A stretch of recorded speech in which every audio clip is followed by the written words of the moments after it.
The life of Burkina Faso.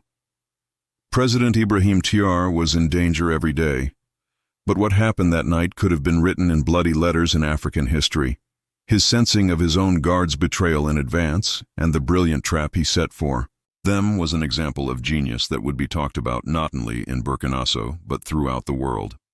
Everything began 3 weeks earlier, with small details that caught Traoré's attention. Special Secretary Commandant Sawado quietly entered Traoré's office. "Mr. President, there have been strange behaviors among your guards lately," he said. Traoré raised his head. "What kind of strange behaviors?" he asked. Sawado hesitated, then spoke. "There's too much activity during night shifts. They talk on the phone a lot. Some go out of town on their days off. And most importantly, they are constantly whispering to each other. Yesterday night I saw Captain Urago talking to a suspicious person in the palace's back garden. The man was far and wide, and they were speaking French." Traoré's face became serious, but he didn't panic. "Is there anything else?" he asked. Sawado handed over the file. "You should read this report from Mali intelligence. It says French intelligence is planning new operations in West Africa. And there's something else, Mr. President. Yesterday, there was a brief interruption in the palace security system. Just 3 seconds, but this isn't normal. It's as if someone is testing the system." Traoré carefully read the report. The plan code named Operation Midnight Thunder aimed to eliminate anti-French leaders in Africa, and Traoré was the first target. The plan was simple. They would buy the leader closest people and strike from within. The report contained terrible details. Indeed, the last 6 months there had been 2 assassination attempts in Mali, 1 in Niger, 3 in Guinea, and the common point in all of them was betrayal from within. Traoré closed the file and looked at Sawado. "Don't tell anyone," he said. "This conversation will stay between us. Act normal. I'll pretend I haven't noticed anything, but you keep your eyes wide open. And one more thing. Find me 3 soldiers you're sure are loyal to him.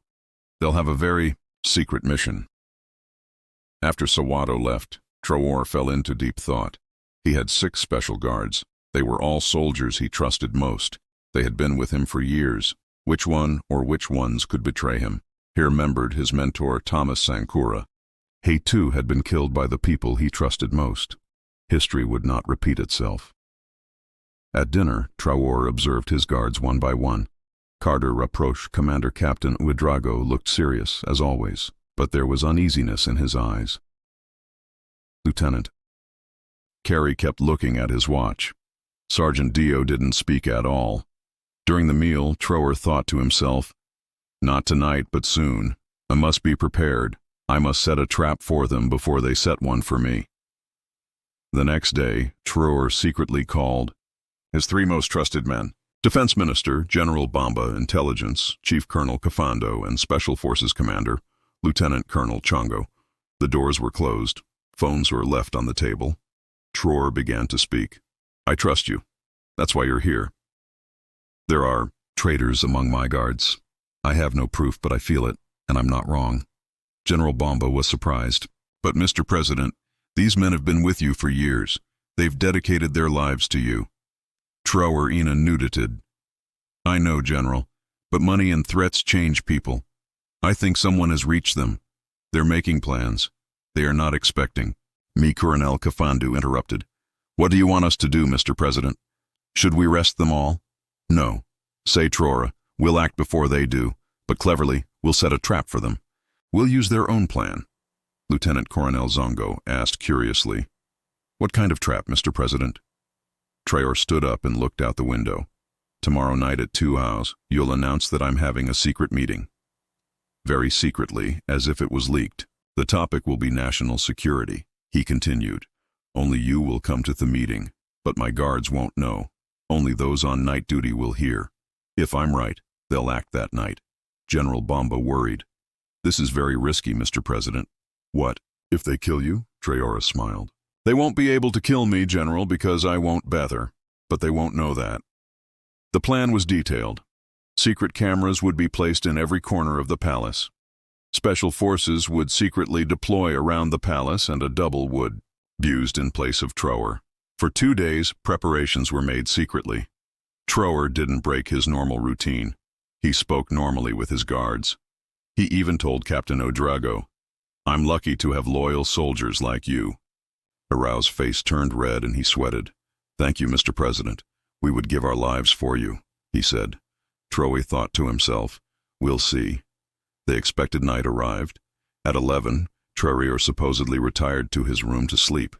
Actually, he left the palace through a secret passage. He went to the Special Forces Command Center. Everything was being monitored by cameras. It was approaching 1 in the morning. Activity began in the Guard Rapprochée. 4 of the 6 guards were on duty, 2 were on leave. But interestingly, both were near the palace. Captain Arago spoke on the radio. "Be careful. Tonight is critical. Everyone be in position. We move at 2 ASR. The plan is clear." Traoré watched the monitors while General Bombacom to his side. "The betrayal is confirmed. Mr. President, not all of them, but most are involved. Traoré was sad, but determined. Let's continue. Let's see what they'll do. We need to learn who's giving the orders." At 1, the guards began checking their weapons. Silencers were attached. The Traoré double was placed in the room. Special Forces silently took position. Captain Ouedraogo gave the final instructions. "Everyone be careful. First, we'll neutralize the ministers. Then we'll enter the president's room. We must be fast and silent." Lieutenant Corey asked, "What if he resists?" Ouedraogo looked harshly. "He won't resist. He'll be sleeping. What can he do anyway against 6 people alone?" At that moment, Sergeant Theo's phone rang. "Yes, sir.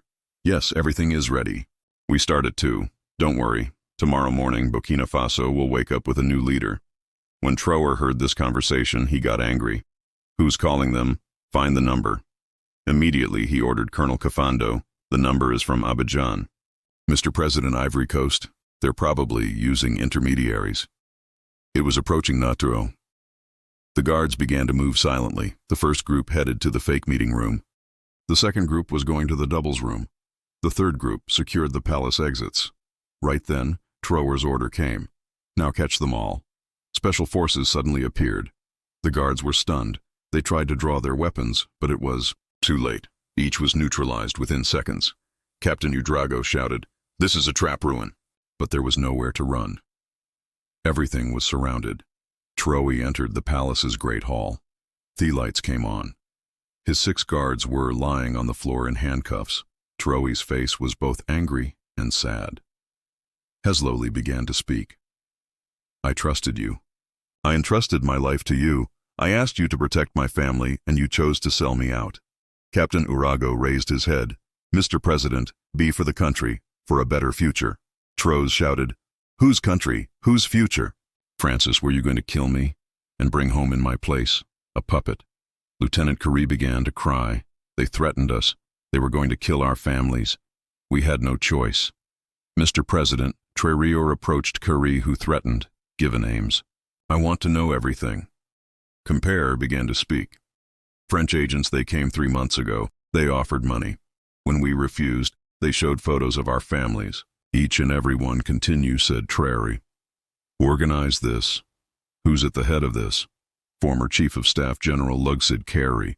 He planned everything. He's living in Abidjan now, working with the French." Traoré returned to the others. "Will you all tell the same story? Threats and blackmail. Sergeant Dia spoke differently. I did it for money. I confess.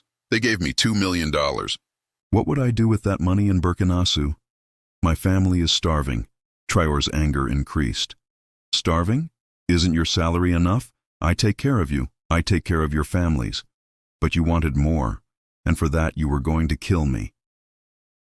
Just then, gunfire came from outside. News came over the radio. "Mr. President, there's an armed group outside the palace."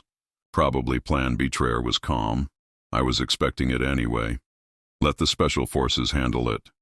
These are just pawns. The real players are elsewhere." Indeed, there was an armed group of 50 people outside the palace. They were going to attack with the guards. Signal, but when the signal didn't come, they had acted themselves. Special Forces easily neutralized them too. Among them were foreign mercenaries. They had been gathered from different African countries.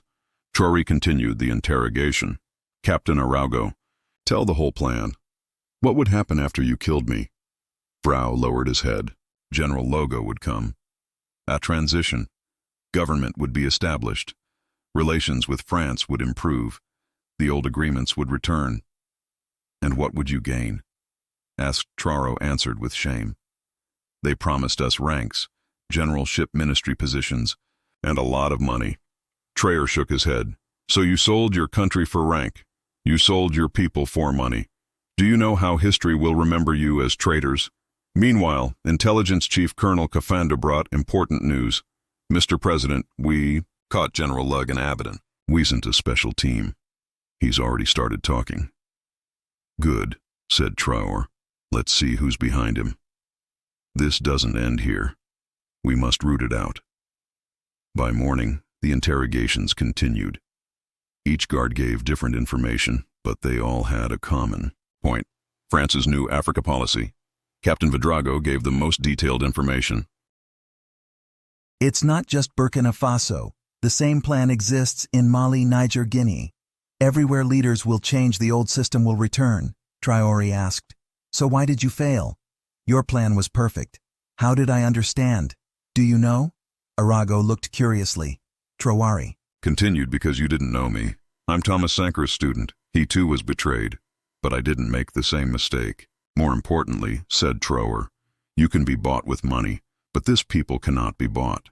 There are tens of thousands of young people to replace you, real children who love their country. General Bia interrupted. Mr. President, what shall we do with them? Military court, TR thought. First, we'll tell the people. Let everyone seethe betrayal. Let it be known who works with whom. Then justice will be served. The next morning, Traoré addressed the nation. Thousands of people had gathered in front of the palace. The news had spread throughout the country. Dear people said, Traoré, last night we experienced one of the most despicable betrayals in our history. 6 soldiers tasked with protecting me tried to kill me. The crowd shouted angrily, down with the traitors, long live. Tra continued, but they failed, because we were ready, because our people's power is with us, because Burkina Faso is no longer the old Burkina Faso.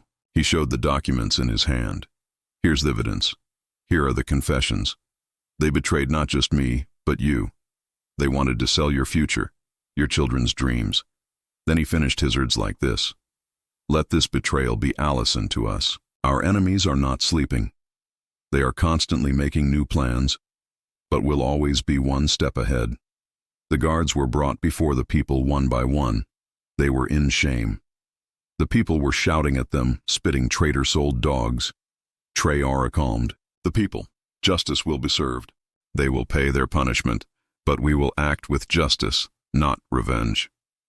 A few days later, General Lug was brought to Burkina Faso. The old general looked miserable. He had confessed everything. He spoke in court. I was wrong. He said France used us. He wouldn't do anything. They promised we would just be puppets. He turned to Traoré. You were right, young man. Africa needs to chart its own path. I understood this too late. The court gave its verdict. Captain Arago and General Lug life imprisonment. The other guards' prison sentences between 20 and 30 years. But for Traoré, their all victory wasn't this. The real victory was the people's awakening and support. Thousands of young people applied to join the army. A new guard unit was established. Stricter security measures were taken. Each guard now went through polygraph tests monthly. Their families' financial situations were constantly monitored. If there was certain enrichment, an investigation was immediately opened. Also, guards now worked in rotation. No one stayed in the same position for long. This prevented close relationships and groupings. France's reaction was not delayed. A statement from the Eliza Palace said, "We reject these baseless accusations, but leaked documents showed the truth. Operation Midnight Thunder was real and had failed." Even the French press began to criticize the government. You can't get results with old methods. In Africa, they wrote after this incident, Traoré convened the African Security Summit. 15 African leaders met in Ouagadougou. A common intelligence network was established. Now a threat detected in one country would be immediately shared with others. An encrypted direct communication line was established between leaders. They could warn each other in any emergency. Mali leader Amy Goa spoke. What happened to our brother? Traoré should be a lesson to all of us. The enemy is trying to nest within us. We must be careful without being paranoid. Niger leader Chiani added, the old Africa no longer exists. We will protect each other. An attack on one is an attack on all. The most important decision taken at the summit was the establishment of the African Protection Force. Each country would form a special team consisting of its most trusted soldiers. These teams could protect other counts' leaders when necessary. Thus, foreign guards could be activated against local betrayals. Traoré said in his speech, we didn't want this war imposed on us, but since they're fighting, we'll be prepared. No African leader is alone anymore. The entire continent is behind them. This unity scares our enemies. That's why they're trying to divide us. The people of Burkina Faso organized a large rally to show their support for Traoré. 100,000 people gathered in front of the palace. Slogans were chanted, Trao is our shield, we are Trao's army. The youth were especially enthusiastic. Thousands applied to become volunteer guards. Traoré addressed the people. Your love is my greatest armor, he said. No bullet can pierce your love. No betrayal can shake your trust. As long as we walk together, no one can defeat us. This is not just my victory, our victory. Some of the captured guards gave more information in court. Lieutenant Kabori confessed. They told us Traoré is a communist. He'll sell the country to Russia. He'll cut alties with the West. You and your families will starve to death. The only solution is to stop him. We believed them. We were stupid. Another guard, Sergeant Sanu, gave even more interesting information. It wasn't just money. They gave scholarships to our families. Our children would study in Europe. They gave my wife a job in a French company. Then they said, now you're one of us. There's a small job we need done. This confessions caused a great stir in public opinion. People organized protests in front of French companies. Some companies voluntarily left the country. Their reputation was damaged. Traoré tried to calm the protests. Violence is not the solution. He said they will leave, but we will remain civilized. 6 months after the incident, a journalist interviewing Traoré asked, after this betrayal, are you experiencing paranoia of not being able to trust anyone?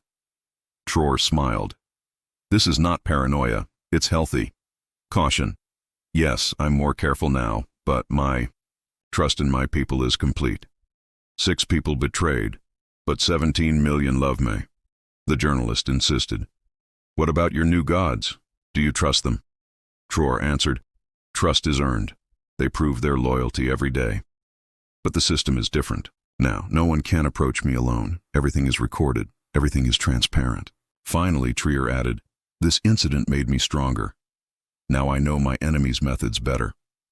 And most importantly, he saw once again how valuable my people are. As long as they exist, no betrayal can succeed. That's real power. And so Traoré not only prevented an assassination attempt, he also started a new era of security and solidarity throughout Africa. African leaders were no longer alone, and their enemies knew it. Those thinking of betraying would think twice, because leaders like Traoré were always one step ahead.